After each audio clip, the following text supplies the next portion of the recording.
Falar sobre psicologia. A psicóloga em sua casa, com Joemile Nunes. Joemile, feliz ano novo, bom dia, tudo bem? Feliz ano novo, tudo bem? Como é que vocês estão? Bom dia. Bom dia. Tudo ótimo.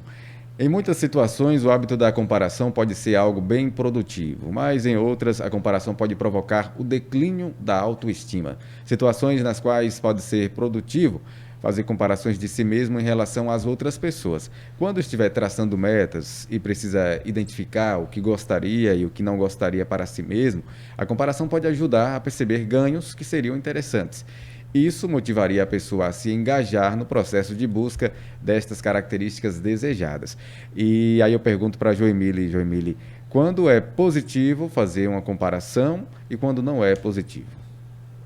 Então, a gente tem que partir desse lugar, né? Que a comparação é uma tentativa de equivaler a minha experiência e a experiência do outro.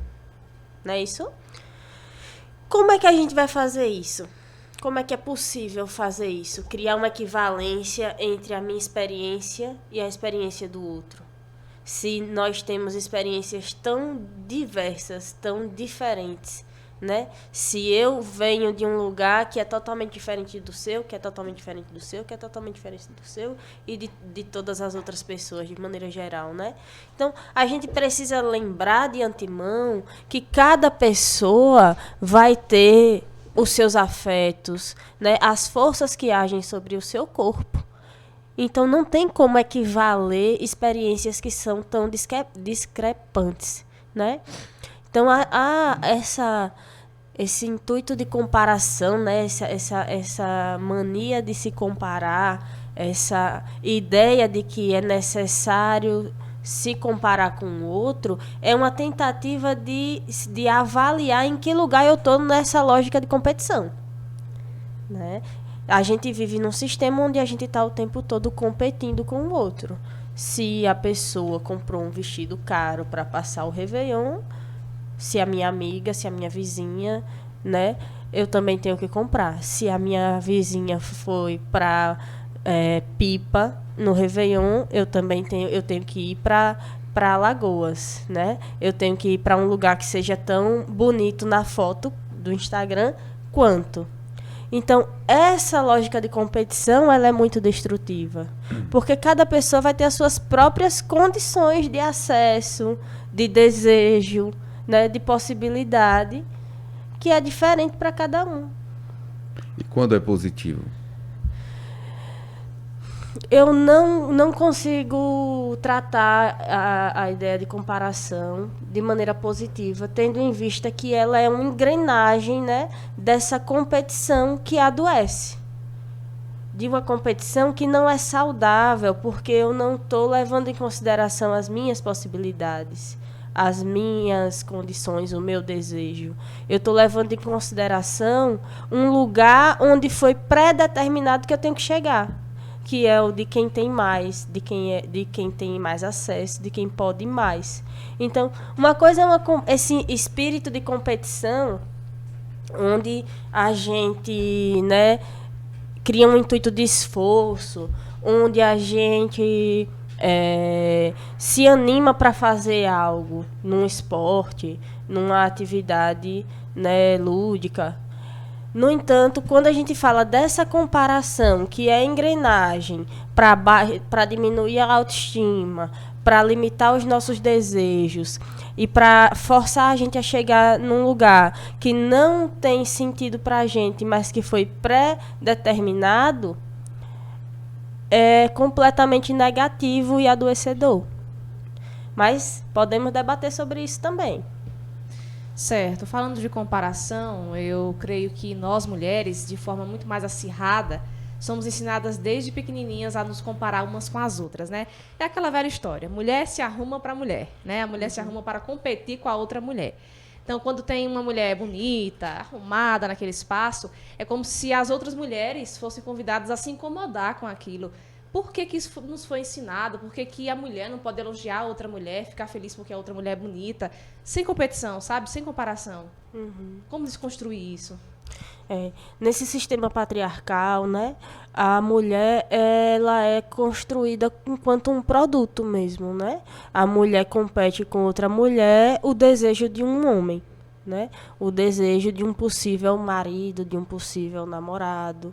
Então, dentro dessa lógica do produto, a gente está competindo para ser o produto mais visível, o produto mais desejado.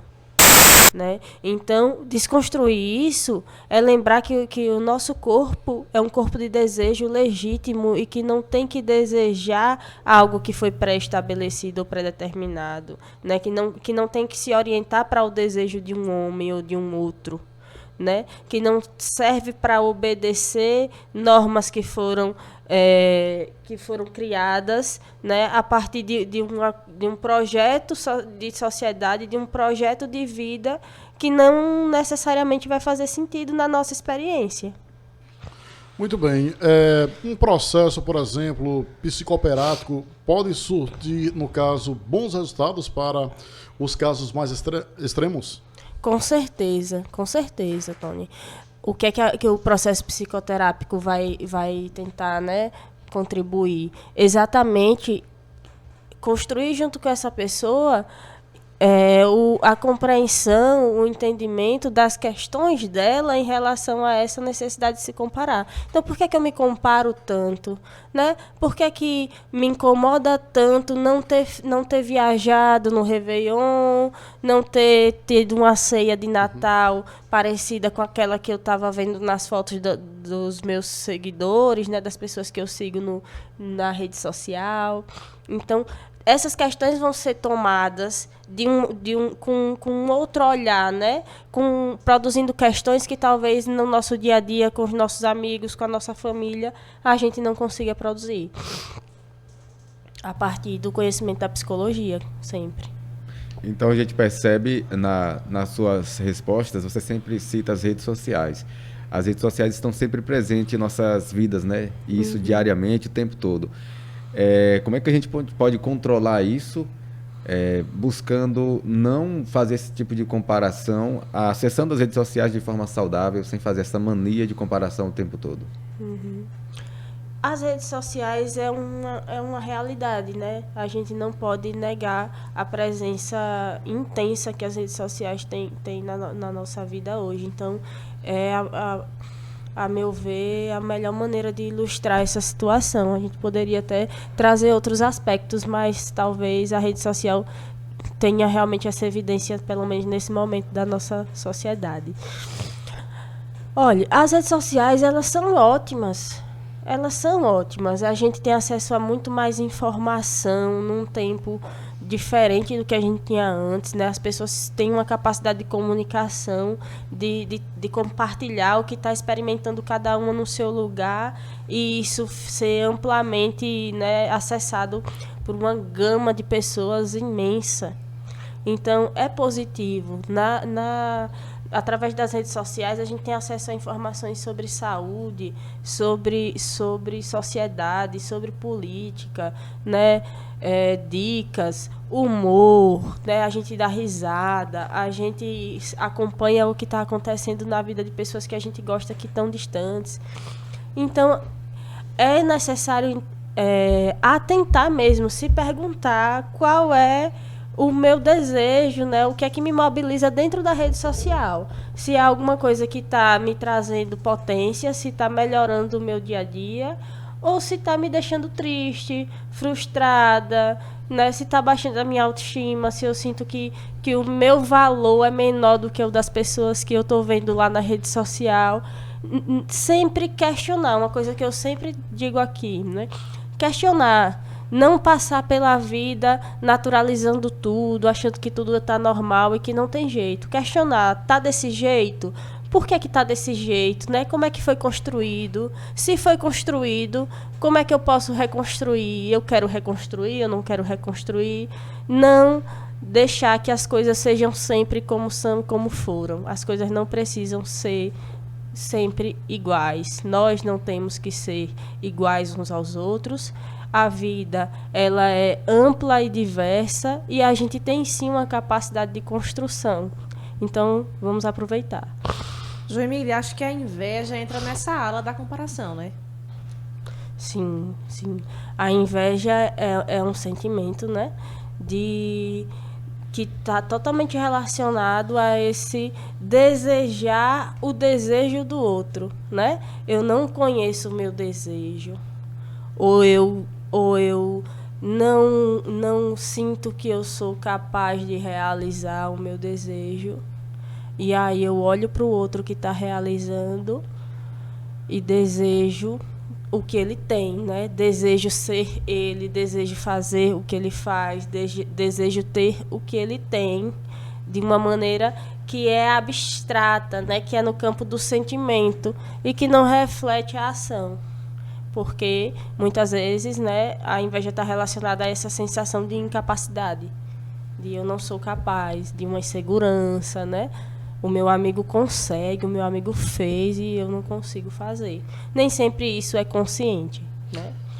Geralmente o problema está relacionado à baixa autoestima ou à idealização da vida alheia, na verdade? Está totalmente relacionado à baixa autoestima, né? A autoestima é a maneira como a gente atribui valor a nós mesmos, né? A si. Então, se eu entendo que o meu valor é menor do que o do outro, eu estou me comparando e eu vou estar o tempo todo olhando para o outro como alguém que tem mais valor do que eu. E aí me punindo porque eu tenho menos valor ou me sentindo mal porque eu tenho menos valor. É importante lembrar que cada um tem o seu valor, as pessoas são diferentes. Você vai ser ótimo numa coisa que eu não sou ótima. Com certeza. Ou que eu não sou boa, ou que eu sou péssima. Mas eu sou ótima em outras coisas. Isso pode causar depressão? Pode, né? Sim, o excesso de comparação, a baixa autoestima. Se achar inferior, né? É um dos grandes fatores, né, dessa paralisia do desejo. A depressão tem a ver com isso, né? Uma paralisia. A pessoa perde a capacidade de desejar porque tudo se torna banal, inalcançável, inviável, né? Com certeza. Ok. O que é que o excesso de comparação pode provocar numa pessoa? Excesso de ansiedade, depressão, né? E tudo que está relacionado a esses dois campos que são enormes, né? Então a pessoa se torna extremamente insegura, ela está o tempo todo se comparando, então nada do que ela faz é suficiente.